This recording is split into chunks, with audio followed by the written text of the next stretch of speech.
I genuinely do not know how people live in this world, in the world of the corporate press and the establishment media. I do not understand how there are people who still believe the corporate press and the establishment. How many times do conspiracy theorists need to be the correct ones for you to finally say, I'm wrong? But they won't do it. They won't do it. And they'll keep on keeping on saying, well, the science changed. Here's the story from NBC News. Immunity acquired from a COVID infection is as protective as vaccination against severe illness and death, study finds. And then the subheader of the story takes it one step further. The immunity generated from an infection was found to be at least as high, if not higher, than that provided by 2 doses of an mRNA vaccine. Now, here's the thing.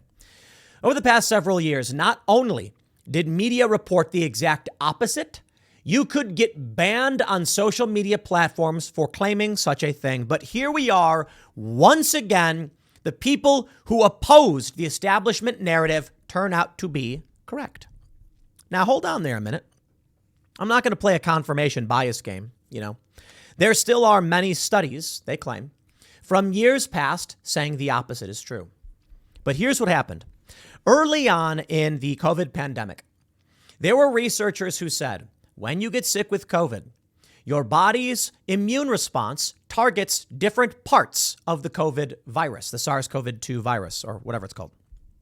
Thus, maybe the antibodies and the immune response can target, say, 16 different elements of this virus. In the event that it alters itself, mutates slightly, your body still recognizes it because one change out of 16 means there's still 15 identifiable parts of the virus your body can go after.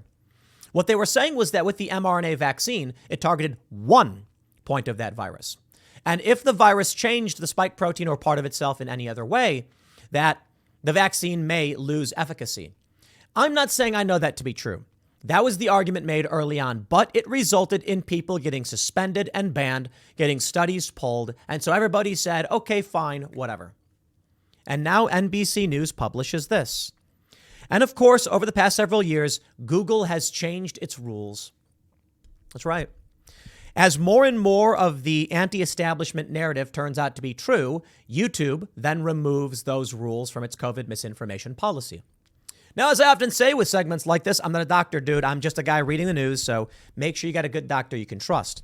But here's the story from NBC News. You know what? I'm just going to do this. NBC is wrong. They're completely wrong. Whatever Google says, whatever YouTube says in their rules, those are the facts because YouTube apparently is the medical doctor, right? So take all of your medical advice from YouTube's policies. And then, if it ever turns out to be false, sue YouTube for giving you medical advice.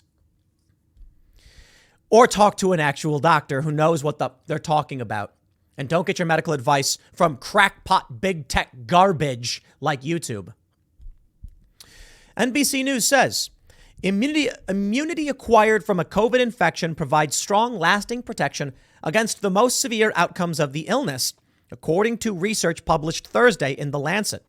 Protection, experts say, that's on par with what's provided through 2 doses of an mRNA vaccine. Infection-acquired immunity cut the risk of hospitalization and death from a COVID reinfection by 88% for at least 10 months, the study found.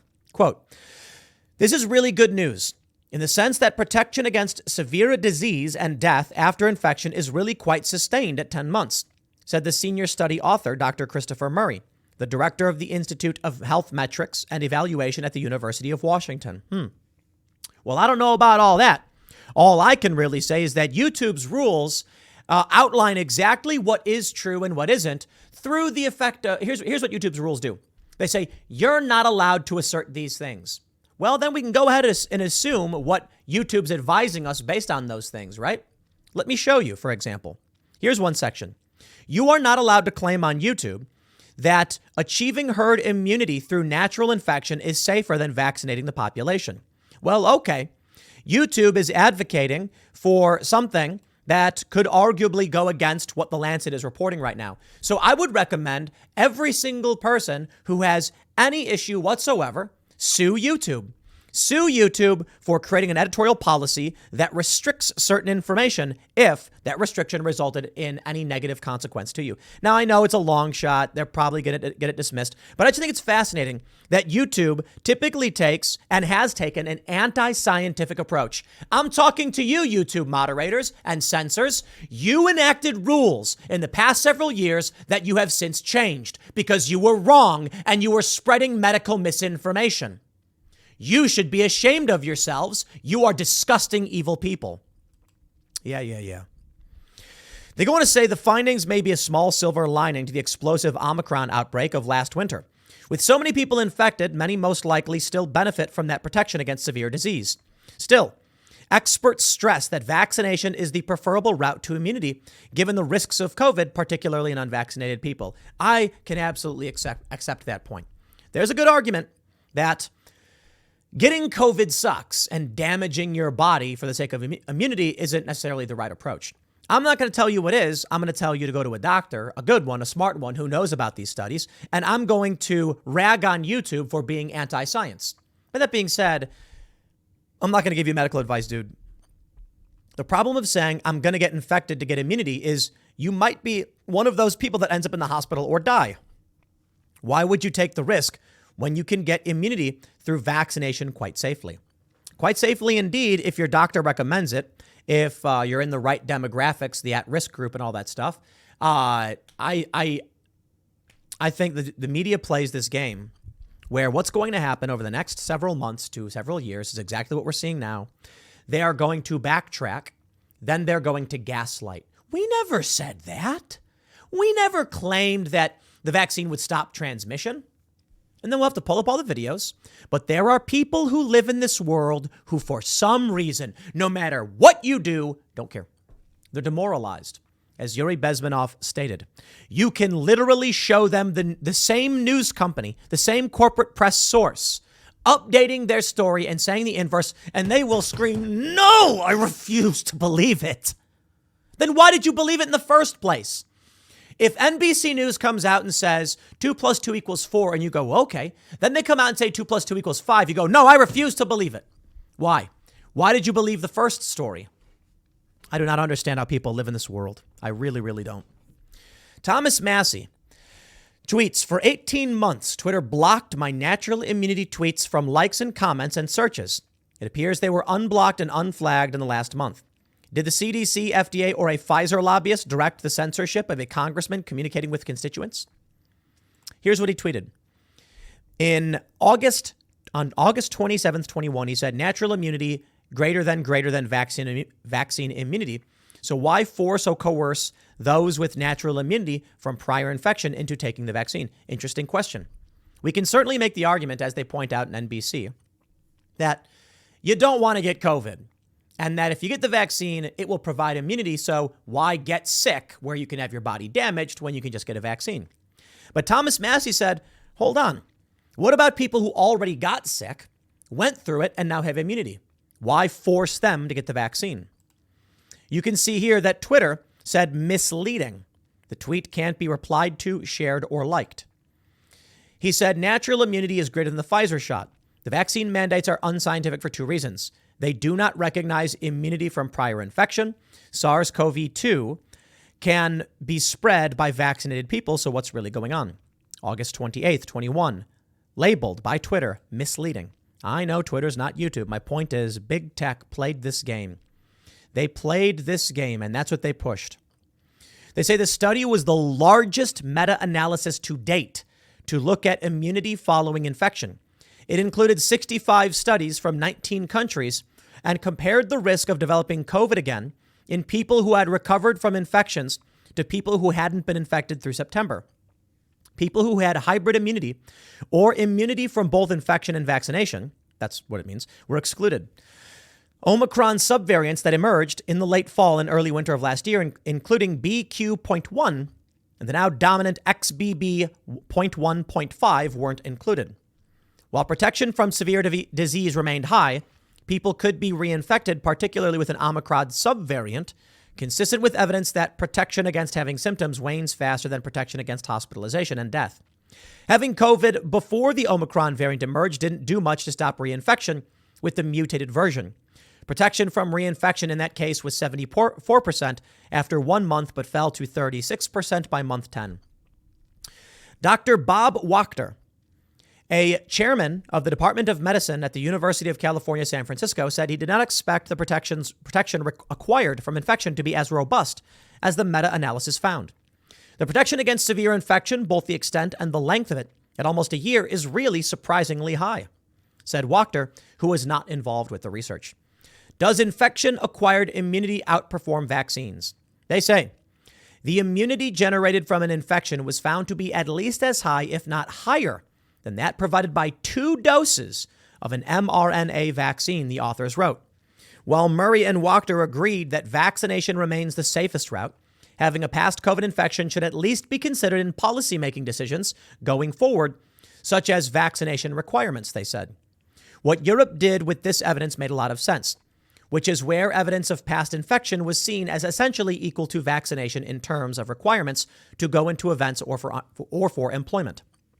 At the very least, he added, officials should accept that evidence of recent infection is equivalent to vaccination. Notably, the immunity acquired from infection did appear to wane more slowly than the immunity from 2 doses of an mRNA vaccine. However, Murray said a booster dose would return protection to a higher level. When should I get a COVID booster? The CDC recommends waiting 3 months after infection to get a booster dose. Now, understand this. They enacted lockdowns. You wanted to go to a comedy show? You had to get the vaccine. You wanted to go out to sporting events? Vaccine. What if you just had COVID a month prior? You're not sick anymore. You're not infectious. You have natural immunity, but you cannot get the vaccine. Sorry, you're not allowed in. That's vaccine mandates for you. So I have to wonder about the policies implemented here. Let me show you some of what we were dealing with December 15th, 2022. Why? This was only a couple of months ago. Large real-world study finds COVID-19 vaccination more effective than natural immunity in protecting against all causes of death, hospitalization, and emergency department visits. How about that? From CIDRAP, University of Minnesota, COVID-19 vaccine gives 5 times the protection of natural immunity, data show from October 29th, 2021, so a year prior. From news-medical.net, which actually is NewsGuard certified, they say people of all age groups benefit more from COVID-19 vaccines than natural immunity. Real world study finds. So how do you live in this world? Many of you may just accept the NBC News report, and I have a question for you. Why believe that one news story and dismiss all of the other ones? I don't know what to tell you, man. I mean, I think the only thing you can do is find a good doctor who's read all of this and can actually tell you about how the virus operates, what a protease inhibitor is, how these antivirals work, what possible treatments may be. But if you go to one of these fly-by-night doctors and there's going to be like, I have no idea, just, do what the TV says, you're probably going to be worse off. That's the reality for a lot of poor people. I had the privilege indeed, of being able to contact a private concierge doctor who explained everything to me in great detail, talked about the studies, and just basically knew everything. But of course, these are doctors that cost a lot of money. And that's the reality. What's happened here across the board is that the people who are most hurt by this are the poor, the vulnerable, nay, the marginalized, I should say. And so what are we supposed to do to make sure we get things right? Well, we can call out the censorship, and I can rag on YouTube all day and night for their policies. Now, here's the best part. YouTube's COVID-19 medical misinformation policy. The safety of our creators, viewers, and partners is our highest priority. We look to each of you to help us protect this unique and vibrant community. It's important you understand our guidelines, take the time to carefully read the policies below, blah, blah, blah. Is there anything in here about YouTube shall be held harmless in the event that you follow their editorial guidelines and end up getting seriously maimed or injured through medical malpractice? They say we may allow content that violates the misinformation policies noted on this page if the content includes additional context in the video, audio, title, or description. This is not a pass to promote misinformation. Blah, blah, blah. They say they could terminate your channel or account for repeated violations. Here's what I'm going to say. How many people were misled because YouTube was allowing misinformation or mandating it, more importantly. There were a lot of things in YouTube's COVID medical misinformation policy that were wrong, and they've since removed them. Should YouTube be held responsible for promoting medical misinformation? What if someone got hurt? I wonder. I wonder what YouTube would say in response to a lawsuit from someone who sued over their editorial guidelines. I wonder what would happen if you went to archive.is, pulled up COVID-19 medical misinformation policy dating all the way back to the beginning, looked at how their policies changed, and then sued them for medical misinformation, holding them responsible because they are the ones who are coercing everyone on the platform into spreading their view of what is medically sound. Now, I'm not saying you'll succeed in a lawsuit against YouTube, but I'm real interested to see their legal argument as to why they can enact rules that pushed misinformation only to later change them, and why they are not responsible. So I'd put it this way. With all of the video views and all of the creators on the platform, some of them go to the policy and say, I'm not allowed to say X, but I can't say Y. They then say, okay, YouTube mandates. I have to wonder. Where is the line in terms of civil liability? One example I like to bring up is that Wikipedia, when you go to, say, Project Veritas's Wikipedia page, it says Project Veritas, and then underneath it is a byline referencing who's presenting the content from Wikipedia, the free encyclopedia. Okay. Yet when you try to sue Wikipedia, they argue it's user-generated content. We didn't write it. I don't think that flies. I don't think you can play that game. You have asserted your byline as you, from you. And in that article, there is no reference to any user-generated content. You're just allowing anyone and anyone to publish under your byline. So you're responsible. How about you change it to Project Veritas from several different users? The list can be found here. If you want the byline, it's your responsibility. Now, my question is for YouTube.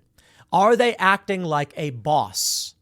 Because if you want to talk about what it means to be in a contracted partnership, that is to say, I have a deal with YouTube right now. YouTube, here's how it works. I make videos, I produce content. You then host the content and sell ads against it. Sometimes I sell my own ads, but mostly I use YouTube's programmatic ad system. We then share the revenue. When did we agree that YouTube could arbitrarily push medical misinformation and require us to lie or present misinformation? That's an interesting contractual argument. If that is the case, then I wonder, is YouTube responsible for its medical misinformation that it promoted? I say yes. Now, I imagine it's probably a ridiculous legal argument. They'll say no, but I want to see what YouTube responds with. What letter will they write and how will they answer when they are sued by an individual who was hurt by their medical misinformation? And they then say, YouTube pushed this. I was watching a video from YouTube. In fact, how much do you want to bet? I'm willing to bet there are videos from YouTube's team on their COVID medical misinformation policy where they espouse falsehoods. I'd be willing to bet. I'm going to look into it. I should hire a journalist or get one of our news members to start going through all of their policies and isolate where they've changed the rules and when they pushed misinformation. And then when YouTube ran an official video saying, here are our rules, explicitly stating a medical falsehood, they should be held responsible for pushing that, right? Well, they have free speech. But what I would love to see is how they respond legally in court. We are allowed, they will argue, in my opinion, to say things that may turn out to be untrue later on. And what I would imagine would be revealing if that were the case is that they're basically saying we can be wrong and cause harm, but you cannot. You, the other member on this contractual agreement, are not allowed. I think we need heavy reform. If YouTube wants to engage in contracting, I believe there needs to be some restrictions on their speech restrictions. I think the path to this is government. I hear a lot from these libertarians. You think the government should regulate this? They'll make it worse. The government shouldn't be given the ability to restrict speech. They should be given the ability to restrict censorship, meaning the U.S. government legislation should not be allowed to say you cannot say a thing. It should be you cannot restrict someone from saying a thing. If YouTube wants to lie all day and night in their COVID policies, then fine, so be it. And if I want to present information that I believe is true, but they don't, they shouldn't be allowed to stop me. That should be on these platforms. But for the time being, the news is shifting once again. And it's only a matter of time before YouTube will be forced to change its policies once more, as they've already done over and over again, because I think they're evil. I hope you're listening, YouTube. I hope some employee at YouTube is sitting there listening and you just hear me call you an evil human being. Oh, you can sit there and talk about how you thought you were doing the right thing, restricting information that turns out to be true. But yeah, you're at fault. People died because of you, because of your misinformation. And they only changed it after the fact. These people disgust me. How about you back off, let the public figure this one out? I'll leave it there. Next segment's coming up at 4 p.m. on this channel. Thanks for hanging out, and I'll see you all then.